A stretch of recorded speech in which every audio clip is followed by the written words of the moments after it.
Agora, o Elias, aproveitar então a carona, eu queria saber o seguinte: como é que a China vê o Brasil, hein? Primeiro que a sua pergunta, a sua colocação, eu tenho também falado muito sobre isso, né? No Brasil, nós deixamos de lado, por exemplo, eu sou um cara de esquerda, me considero marxista, enfim, todo mundo conhece, sabe que eu penso da minha visão de mundo, né? Mas antes de mais nada, eu sou um brasileiro, né? E acho que existe uma questão que ganha muita força na década de 90, que é qual? Nós perdemos a capacidade de pensar com conceitos de totalidade, tanto a direita quanto a esquerda. O que é conceito de totalidade? Nação, nacionalismo, desenvolvimentismo, capitalismo, socialismo, ou seja, não se ensina mais na universidade como lidar com esses conceitos, utilizá-los como parâmetros para a construção de uma visão estratégica de país, uma visão estratégica de mundo, ou seja, para uma visão estratégica até de si mesmo. Então, na medida que isso acontece, o debate público ele acaba sendo deslocado dessas questões para outras questões, né? Que não estou falando que elas importam menos, né? Mas hoje no debate público brasileiro, por exemplo, a palavra nação, nacionalismo, desenvolvimentismo, socialismo existe pouco, isso não existe mais, né? Isso sumiu do debate público brasileiro. E acho que o desafio estratégico nosso é recolocar esses temas no centro do debate público nacional, tá?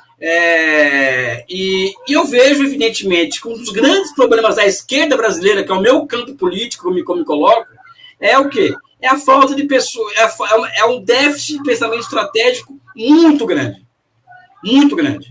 né? Eu acho que esse é um problema é um problema geracional do Brasil. É por isso que eu falo aqui que as eleições de domingo elas podem lançar as condições objetivas para a reconstrução do ambiente para a retomada do debate público no Brasil, em que eu e o comandante Robson e o Rogério vá discutir com muitas pessoas e discordando um com o outro sobre grandes questões, e não sobre as questões laterais, né? Então, acho que o comandante Robson coloca tem total concordância com ele, né? E, enfim, não tenho nem o que falar sobre isso, além do que você já colocou para a gente, ou seja, é desabafo mesmo, né? E a outra questão do que a China vê o Brasil, cara, a questão é o seguinte, eu li um texto de um professor desses famosos, assim, da GV de São Paulo, dizendo que para a China a vitória do Bolsonaro seria mais interessante que a vitória do Lula, né? E eu contestei isso daí, dizendo que para a China, primeiro que eles veem o Brasil como algo muito estratégico para eles.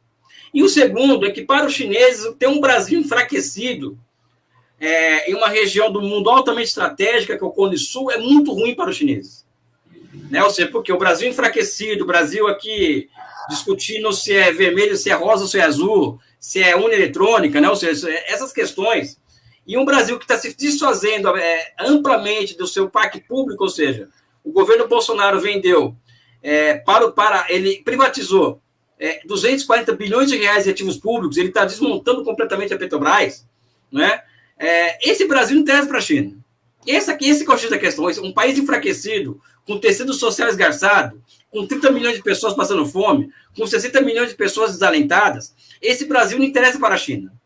O que interessa para a China é um país muito, muito forte, poderoso e industrializado. Agora, o que falta para nós, comandante e Rogério, é nós construirmos uma visão brasileira sobre a China de acordo com os nossos interesses estratégicos. Esse é o grande problema. Porque as pessoas falam o seguinte, o Elias não critica a China.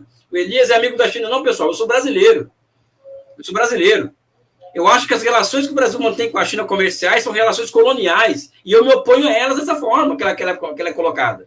Então, o desafio nosso hoje é percebendo como... Tanto é que a China o Bolsonaro provocava a China o tempo inteiro. Os filhos do Bolsonaro. E os chineses não faziam nada. Deu a vacina, vendeu a vacina, aumentou a compra de soja. Por quê? Porque eles acham que o Bolsonaro passa e o Brasil fica. Né? Então, acho que nós temos que construir uma agenda brasileira para enfrentar a questão chinesa, assim como eles têm uma visão do Brasil, que eu acho que é uma visão muito mais interessante do que nós mesmos temos sobre o Brasil, muitas vezes, né? Elias, você viu essa foto? Por favor. Desculpa, Rogério.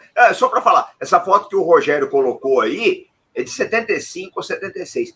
O Geisel teve essa visão, e ele foi muito criticado na época, em 75, de abrir, foi o Saraiva Guerreiro, se não me engano, que era o chanceler, de abrir as relações com a China, gente. 47 anos, o Geisel foi um dos presidentes mais nacionalistas que nós tivemos, ele teve essa visão, né, de abrir, e olha que para você abrir relações com a China em 75, é um negócio do outro mundo. Comandante, ele reconheceu o governo do MPLA em Angola. Sim.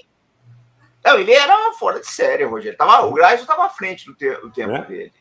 Não, ele fez mais. Eu acho que ele reconhece a China porque sabia que a China tinha máquinas e equipamentos que interessavam ao Brasil e trocar aquilo por café seria interessante. Ele reconhece o MPLA em Angola, primeiro que os soviéticos, né?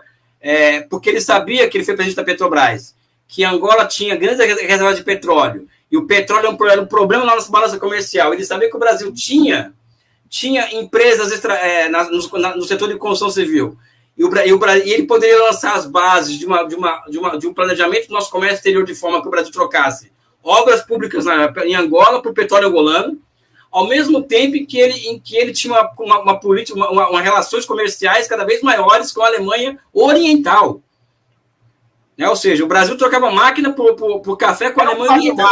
Elias. Era um pragmático. Era um pragmático. Não, com certeza. Não tenho. Cara, como eu digo para as pessoas, eu sou um comunista que eu tenho uma visão própria das coisas. Eu acho que o Ernesto Geisel ele foi um estadista dentro da visão de mundo dele, que eu não concordava, tá? Como brasileiro, ou como uma pessoa que pensava no futuro do Brasil, sabe? Não tem como ver o Ernesto Geisel como um cara menor, vamos dizer assim, né? Sabe? Eu não sou burro, né? Ou seja, como diz o Bertolt Brecht, ele falava o seguinte: eu sou comunista, mas não sou burro, né? Eu tento me inspirar no Bertolt Brecht, né?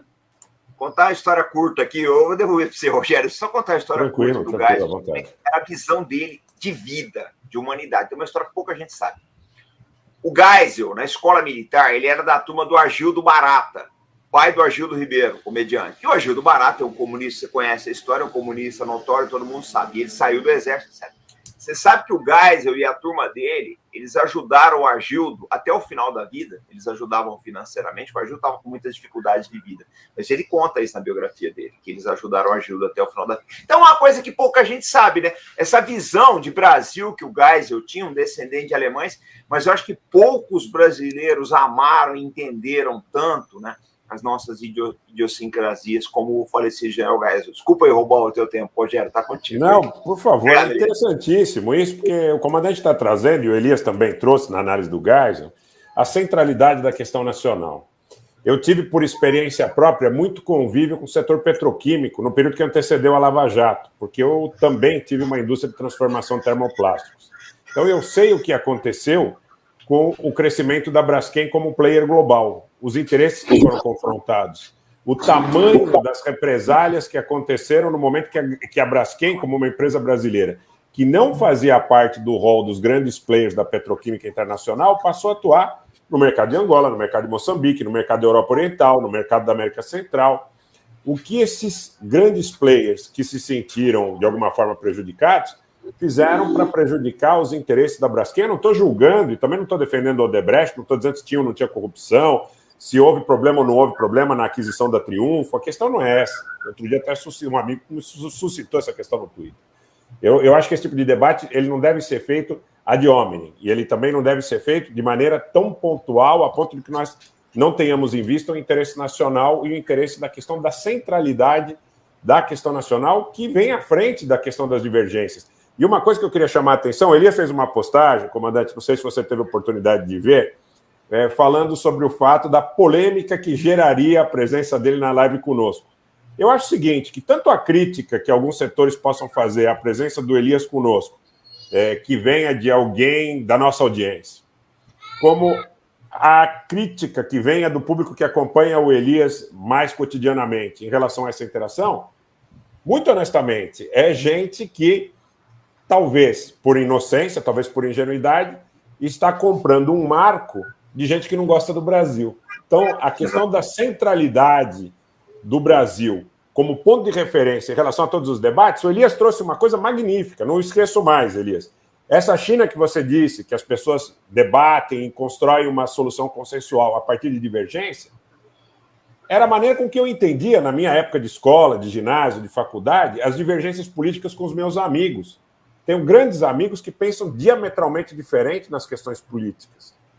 Mas isso não pode impedir uma convivência civilizada, não pode impedir que nós caminhemos para que nós tenhamos as nossas melhores capacidades canalizadas para o desenvolvimento do Brasil. O trabalho do comandante, o trabalho do Elias Jabbour, são trabalhos importantíssimos, cada um a seu modo, em suas áreas, com seus públicos, para trazer a centralidade da questão nacional. Excepcional essa oportunidade, para que a gente tenha a oportunidade de repetir muitas vezes essas questões e debates que nós estamos trazendo aqui, para trazer a maturidade de volta ao debate, a seriedade, a maturidade e a integridade. O controverso, tudo isso, né, Rogério? Falta diálogo no Brasil. Falta diálogo. Falta diálogo, falta que é pior? Muitas vezes. Eu acho que é uma questão de inteligência política e emocional, sabe? Eu sei o que passa pela cabeça do comandante Robson, eu sei que passa pela sua cabeça. Eu sei assim, né? Ou seja, imagino, né? E eu sou capaz de pensar, assim, milhares de pontos de convergência para poderem ser nutridos durante a nossa convivência. E a gente tem que ter capacidade de falar, pô, vamos deixar as divergências de lado, porque na hora certa nós as discutimos, na hora que atrapalhamos a nossa relação política, nós discutimos essas divergências, mas a gente não precisa aqui estar buscando o tempo inteiro ponto de divergência para fazer média com o público nosso. Eu sou um cara que eu sou militante há 31 anos do Partido Comunista do Brasil, então eu não tenho que provar para ninguém de que eu seja comunista ou não, mas eu tenho uma característica particular de acreditar na centralidade da questão nacional. E que, inclusive, essa centralidade da questão nacional é que me levou para o marxismo, inclusive. Não foi um caminho contrário, era comunista e virei um nacionalista, não. Eu sempre fui nacionalista por conta do meu pai era um libanês, e que amava o Brasil loucamente, porque ele foi praticamente se refugiou no Brasil, e ele transmitiu a mim esse amor pelo Brasil.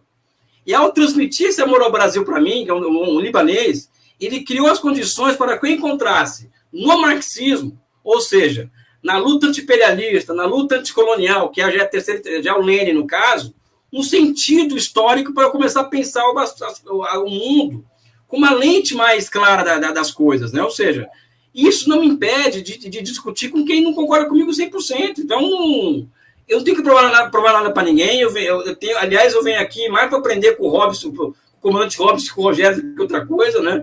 Sabe? Eu acho que o importante é isso. Eu trabalhei 4 anos no Exército como oficial temporário. Evidentemente, todo mundo desconfiava que eu era comunista, né? E ninguém nunca me perguntou, né? Até porque eu era um profissional sério, né? Agora, as pessoas falam o seguinte, pô, você vai discutir com o fascista. Fala assim, meu amigo, é o seguinte, primeiro que não tem nenhum fascista aqui dentro. Fascista é o que eu conheci ali dentro daquele quartel do 4º BIM em Quitaúna, ou seja, eu conheci pessoas radicais de direita mesmo, oficiais do Exército, de carreira e tal, né? Enfim, é um pouco de vivência nossa de vida que nos traz aqui e nos leva a ter uma relação mais tranquila, mais serena, com a divergência enfim. Não tem de aprender. E a questão, desculpa, comandante, a questão do Corinthians, que ele não suscitou no começo, ele não falou nossas convergências. Aí o comandante ele não revela essa parte do futebol, ele guarda 7 chaves, viu? Eu quero ver você falar isso na frente do Aldo Rebelo, corintiano. Quero ver no café. No café amanhã eu quero ver tu falar isso aí, Rogério. Não, eu estou dizendo o seguinte, aqui é o meu ponto de afinidade com o Elias. Um dos maiores é o Corinthians.